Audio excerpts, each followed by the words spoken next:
আগের ভিডিওতে তো দেখতে পেয়েছিলাম মাংস করেছিলাম, আর এই ভিডিওতে তো দেখতে পাবে একদম মেনু কমপ্লিট পর্যন্ত। মাংস করার পর সবজি হাত দিলাম। আর তোমরা যদি এইরকম বাড়িতে সবজি রান্না করতে চাও তাহলে আমাকে মেসেজ করবে, কমেন্টে আমি জানিয়ে দেবো কিভাবে করতে হয়। তারপরে ডালটা করা শুরু করলাম, তেলের উপরে পাঁচফোড়নটা দিয়ে দিলাম, দিয়ে ডালটা কমপ্লিট করে নিলাম, দিয়ে একটা মশলা শুরু করলাম। কিসের মশলা এটা বলে দিচ্ছি, মাছ যে সিদ্ধ করতে দিয়েছিলাম কাতল মাছ, ওই মাছটাকে ছাড়িয়ে আলু ছানার মতো মাখিয়ে নিলাম। ধরনের মশলা দিলাম, আর কি কি মশলা দিলাম সেটা আমাকে কমেন্ট করে দেবে, আমি জানিয়ে দেবো। মাছের যে চপ খাও তার জন্য কিন্তু এটাই সব থেকে আসলে বেস্ট, যেমন কষাবে তেমন টেস্ট। এবার তেলের উপরে লঙ্কা কুচি রসুন কুচি দিয়ে চিলি চিকেনটা শুরু করলাম। চিলি চিকেনটা ধোয়ার পর যত রকমের সস লাগে সবগুলো দিয়ে দিলাম। তোমরা ভাবছো ক্যাপসিকাম আর পেঁয়াজ কোথায়, সেটাও দিয়ে দিলাম।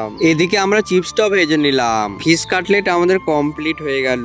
তোমরা বাড়িতে যদি ফিশ কাটলেট করতে চাও তাহলে আমাকে একটা কমেন্ট করে দেবে, আমি লং ভিডিও দিয়ে দেবো কিভাবে করতে হয়। আর তোমরা আমাকে লাইক শেয়ার ফলো আর সাবস্ক্রাইব করতে থাকো।